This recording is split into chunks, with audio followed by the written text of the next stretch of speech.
Okay, so the best way I thought going about this would be is to look at the actual assembly and then also recreate the program in C to see what the original program looked like. I think that would make it a bit easier to understand how it gets converted into assembly. So if we start off by opening well, we can start off by just running the binary. So it's cinscanf.exe. So it doesn't give us any chance to input anything, and if you put in an argument, it doesn't change at all. So we can start off by just dragging this into IDA, and you can just press OK, and it loads. So because this binary is stripped, none of the functions have names. Stripping is just where you remove all the names of the functions before it gets compiled. So we can only see like sub and then these numbers. But usually the first one is the main function. So if we take a look at this, it has assembly instructions in each of these boxes, and also like a graph showing the logic flow. So these are like stuff like loops, like blue ones are usually like loops or unconditional jumps, and then the green and the red ones are conditional jumps.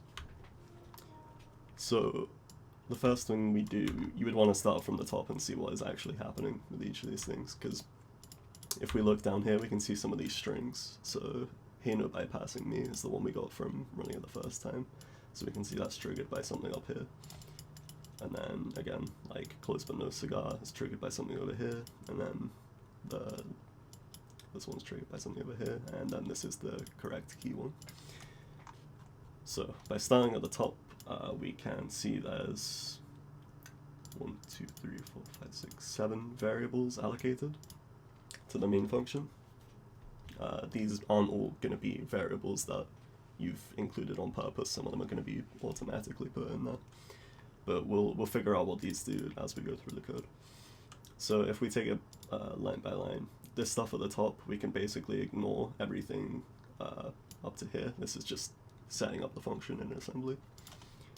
And then from here, this is just initializing the variables. So if you've done C, it would be doing something like int var equals 0, which is basically the same as doing something like this.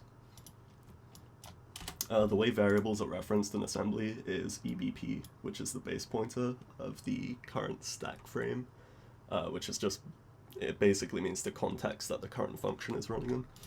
So EBP and then plus the address of the variable. So EBP plus var4 just basically means the data that's stored in var4. So if we go down here, we can see that there is a string, and it says keyfile.txt. And this function afterwards is actually the function fopen, which is a C function used to read files. Again, we don't know this, and we kind of have to infer it based on the name of the key file.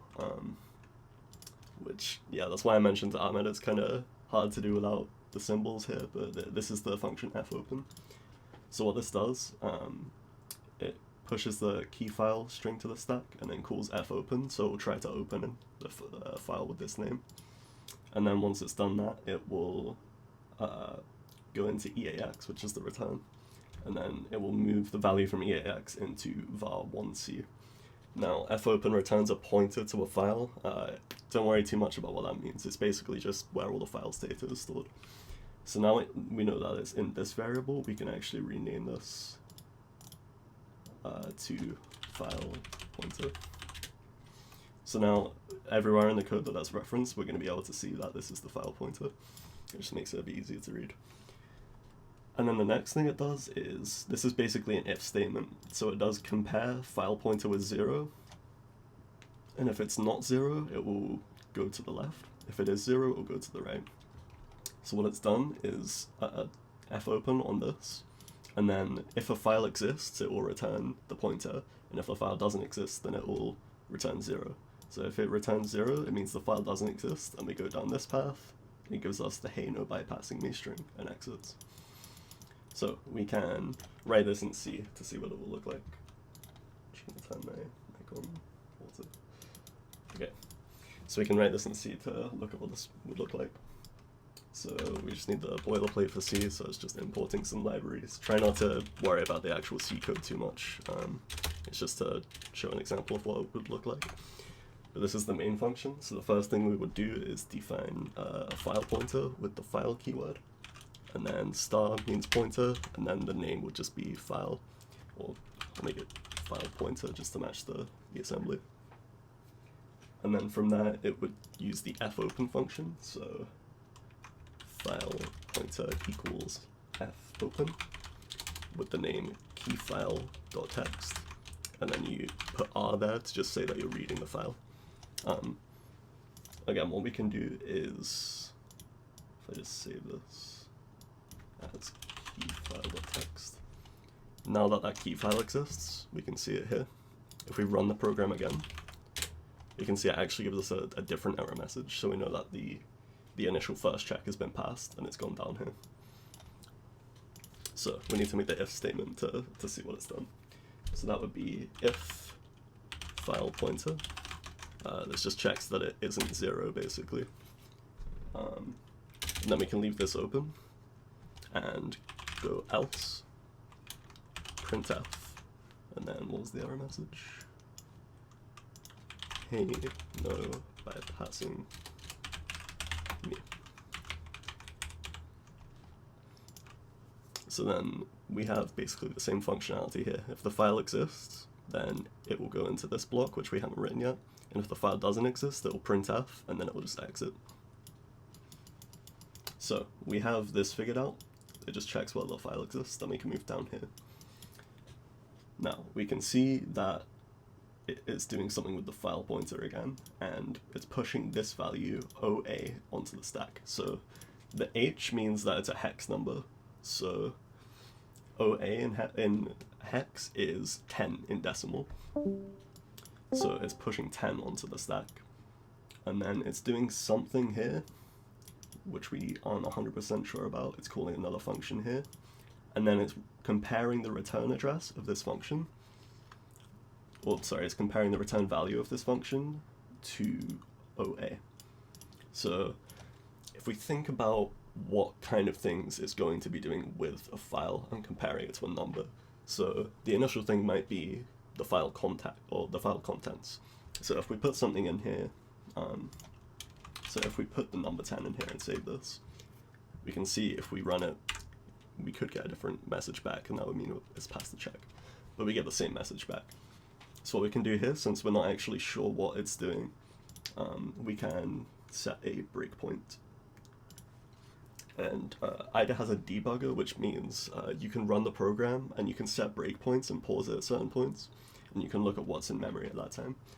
So if we pause it there and then we run it, so it's run the program and it has stopped at the place we want it to. So if we're looking at EAX, because we're in 64-bit operating system, it says RAX, but you can just, they're used interchangeably in this context. So RAX, and move this down, make it a bit easier to read. So RAX is actually set to 2. So we put in 10 and it's given us 2. And if it, so it's obviously not the file content that it's doing. But if we think about other things, maybe the amount of characters there are, this is 2 characters, right? So RAX being 2 could be the character count. We can test this again. If we do 5 once and save that, and then stop this and run it again, then we get 5. So we can probably assume it is the character count. So now that we know that, that's a good piece of information to know. So we can see it's comparing the character count, which is var24. So we can rename this to character count. It's comparing that to OAH, which, as again we know, is 10 in hex. So it's looking for the character count to be equal to 10. And then if it is equal, it will go down to this next part, and if it's not equal, it will give us this error message that we've seen before, the "Hey, I'm super serious" one. So if we put in 10 characters here, and then save that, or just do 10 is. Save that, and then we run this again, we get the next error message, so we can see we have passed this check. Because it's 10 characters, we go to the left. So we can write the next point of the next part of the C program here. So we need to write a bit more code to be able to read the contents of the file. So in C, we use a char array to store strings. So if we set this to file content, and then just make it 255, that's the maximum amount of data it will store in there, and we don't need anywhere near as much, so it should be fine. So we've got that, and then we can use the function scanf, which basically just reads a string from a file, or reads data from a file. So the parameters we need to put in here are the file itself, so that'll be file pointer, and then we'll put in the type of data we want to read, so we just do %s, which is just a string, and then the place we want to store that string, which is in the file content. So we have that. What we want to do after that is a check for the length. So now that we've got that in file content, we can do if string length is just a function that checks the length of a string. We can do that on file content, and if it equals 10, we can continue, and if not, then we'll do the printf. Hey, I'm super serious. And use some more space here for the execution. So we can actually compile the program here that we're writing and see if it's working as we're expecting. So if we do gcc reverse.exe, and then we put in cinscanf reversed, it should compile, and then we have that reverse.exe. If we just move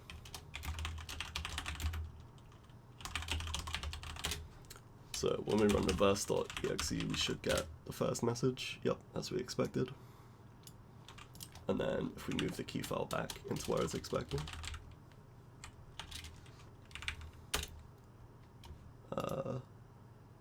oh sorry, the content is 10, so if I just put in a printf here,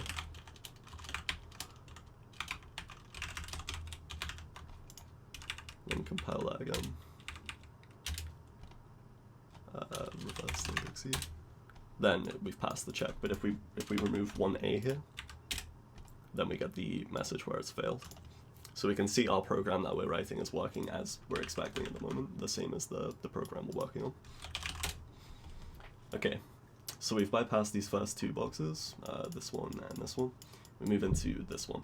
Now this is where the actual program gets a bit more complex, as we can see there's like a load of stuff going on here to the left, and there's things looping around, and there's two boxes on the right that make two different checks, and they both have arrows going to this one. So we need to break this down bit by bit. So the first thing we're going to do is try and figure out the pattern of what it's actually doing here. So we can see it's using the var20 variable, which we haven't used yet, and setting it to 0. So we know a variable is being initialized to 0 here. And then in this next box, it's doing compare var20 to this value again, 10. And it's doing JGE, which is jump or if greater or equal to. So it's basically checking if it initializes var20 here, and then here it checks if it's greater or equal to than 10. Now if we think about common things we do in C, then we can kind of assume that this is a loop, right? Because we can see it looping around here, we can see an initialization here, and we can see a check here for greater or equal to. So it could look something like int I, and then for I equals 0, which will be the initialization, I is less than 10, which is, you know, less than 10 is the same thing as not greater or equal to 10, right? It's kind of hard to explain it that way around, but less than 10 is the opposite of this. And we want to take the left path, so we're going to fulfill the opposite of this, so it needs to be less than 10. And then down here, skipping ahead a bit, we can see I is getting incremented by 1 down here. If we rename this actually, just to I. So we can see I down here is getting incremented by 1. So that will be the I++ at the end of the for loop. So we know that it's doing a loop, and we're also seeing the same number we saw earlier. So if we make some assumptions and put the pieces together, we can kind of assume it's looping over the string that we had earlier. It's the same length as the string that we got, so it's kind of possible to assume that it's checking each character off the string.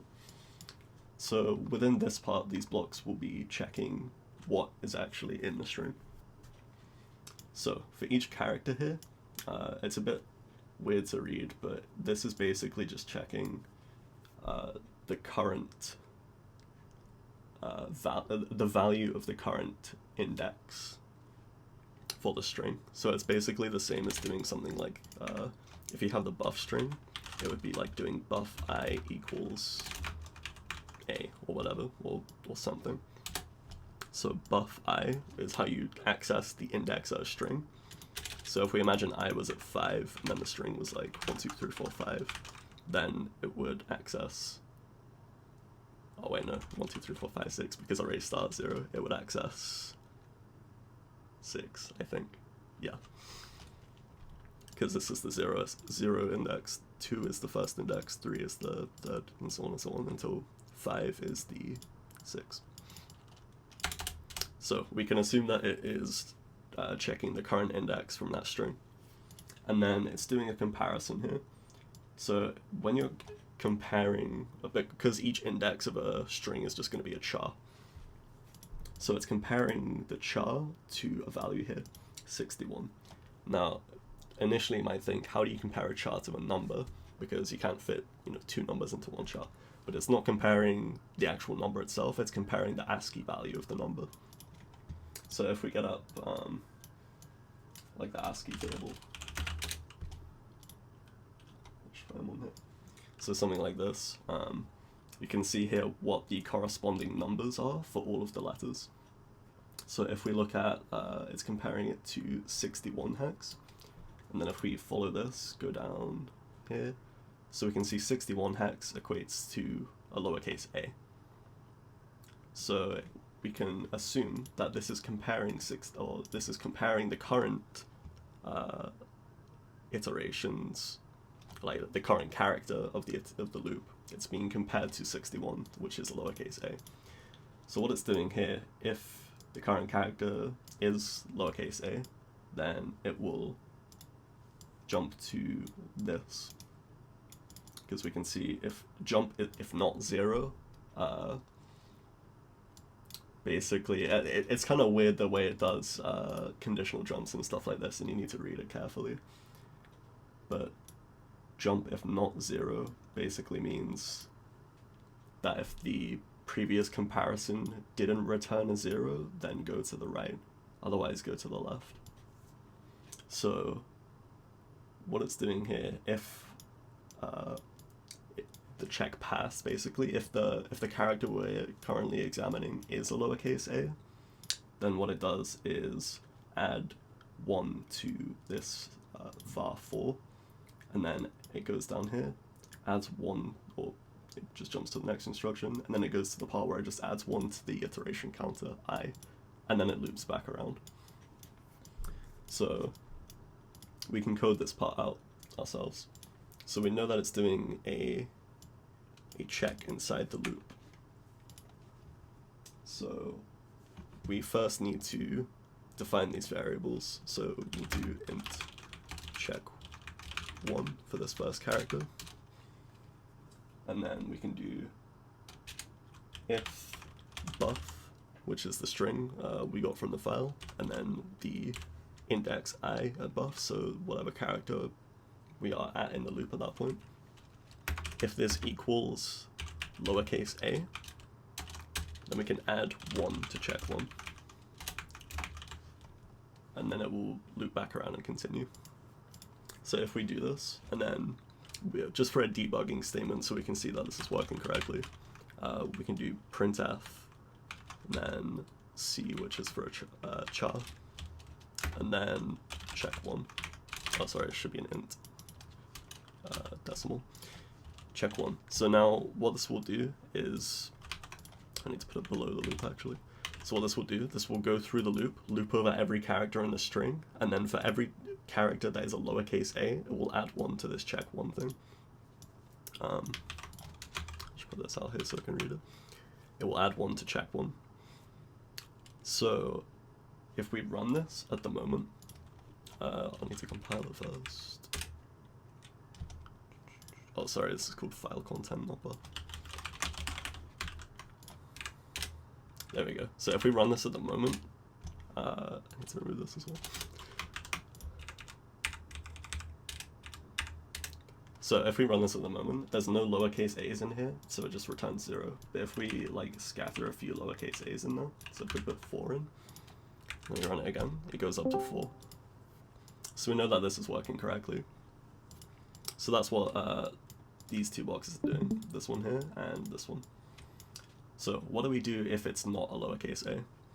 So this box does basically, sorry, did I rename? Yeah, so I'll rename this to check 1. So that's the first check it's making. So if it's not doing that, then it jumps down here instead. But we can see this is doing basically the same thing as the box above, except instead of doing 61h, it does 35h. So then we can go back to the ASCII table and look at what 35h is.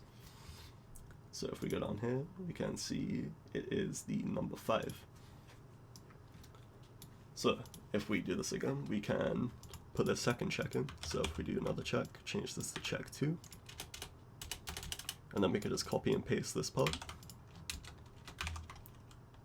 And change that to 5. Change that to check 2 plus equals 1. And then copy this printf again, but print check 2 instead. Okay, so now if we run that again, compile that, print it at the moment. So there's 4 lowercase a's and 0 of the letter 5, or 0 of the number 5. And if we put in, say, 3 5s, just scatter it around. There we go, we've got 4 lowercase a's and 3 5s. And then again, if we follow this... Sorry, well... Yep. I'm sorry, would it be an if or would it be an elif? Because it's only executing if... Sorry, yeah, am I right? It's else if, yeah. It's functionally the same because no character can be Yeah. both this and this, but yeah, technically it is an else if because... Cool. Yeah. I didn't actually know if there was a divide between having 2 ifs. Yeah, so yeah, in this case it is the same, but if you want to be more accurate to the assembly itself, then it would be an else if, yeah. Cool, cheers. But yeah, if we compile this again and look at it, it should run exactly the same. Yep, 4 and 3. So we've basically worked out this whole loop because we do this check here, which is checking if the file contents A. If it is, then we add 1 to check 1. If it's not, then we do the check here if the file contents are 5. If it is, then we add 1 to check 2. And if it's not, then it just jumps directly to the next iteration of the loop. So now we've got the whole loop planned out. But what is this actually doing? So when we get to the end of the loop, it goes to, instead of going to the left, it actually goes to the right. And what it does here is it uses these, I need to rename this as well. So this is check 2. It uses these values that we've just got. So check 1 is comparing it against 3. So it's basically checking if there are 3 i's somewhere in the string. Or sorry, 3 lowercase a's somewhere in the string. And if that's not, then it will give us this close but no cigar error message. But if there are, it will jump to the left. And then it will do the same thing with check 2. So it will check if there's 7 7 5s in the string. And if there aren't, then it will give close but no cigar. But if there are, then it will say we have the correct key. So again, we're basically at the end now. All we need to do is test a string with, in any position, 3 lowercase a's and then 7 5s. So we save that, and then if we run the original cinscanf program, it'll say we got the correct key. So that's the full program reversed. We figured out the conditions it needs, and again we can put these a's and 5s in any order, I believe. So if I just rearrange it like that, yeah, it's still the correct key. So then we can just do the rest of this program here. So once we get past the for loop, we can just do if check 1 is 3 and check 2 is 7. Printf, hey, you have the correct key, you win. Else, printf, close, no cigar. So we can recompile our program, do the check vars, and yep, it gives us the correct key message. And if we change one of these to an A, it gives us the failure message. So we've managed to figure out from all of this the full execution and logic flow. So it does the check for the file existing, the check for the length of the string in the file, and then it does the loop over the characters of the file, checks if there's 7 or 3 A's and 7 5's. And then if we fulfill all of those, we get the correct key. And then we've also managed to recreate this whole program in C, doing the checks for the file, seeing if the file exists, reading the file content, seeing if it's equal to 10 in length, and then doing the loop, counting the characters, and doing the check for the right amount of characters. So that's the full program, basically, reverse engineered. God damn. Well, nice job. Seems easy when you do it. What the fuck? Yeah, I'm sat here like, wait, I'm like, I totally understand now. This is easy now. Right? Yeah, I mean, like I said, it's hard when you don't know what it's doing already, because when you see a massive graph like this and it's just like assembly instructions, initially your brain just shuts down. But just going through it like line by line and trying to figure out each of the steps makes it a lot easier. Yeah, I definitely, I see what you mean when you mentioned to Ahmed, not stripping it. Yeah, because if you like, could see this said f open, it would be so easy, like, to equate it to this, right? Yeah, you look at the return of f open and then jump depending on that. But yeah, like, because if you click on one of these functions, it's like, what is this doing? It's just jumping, looping through a load of things. Like, I don't know. It'd be great if he could do something like that, but yeah. Does anyone have any like specific questions about any part of this? Not really. I guess the only other issue I have with this like whole thing is figuring out what to ignore. Yeah. Like there's like a lot of shit that is like. Compare values are always going to be important. When there's a like afterwards when you see the jump if negative or something, then that's always going to control the flow of the program. Yeah. Yeah. So I think identifying the compare values and then what you need from those compare values, seeing what the variable is that it's actually comparing, and then working your way back from that. Yeah, exactly. Yeah. Good place to start. God damn, well, nice job. I'm impressed you guys both did it like last night in the middle of the fucking night. Yeah, Definitely wasn't writing out the C code like Will was. Oh yeah, I didn't do that last night. I just did it now. Okay. I thought it would be easier to understand. But yeah, you don't need to do that for reverse engineering. It just makes it a lot more readable. Good job. Thanks, Will. That was really, Yeah. really impressive. Yeah. Cheers for the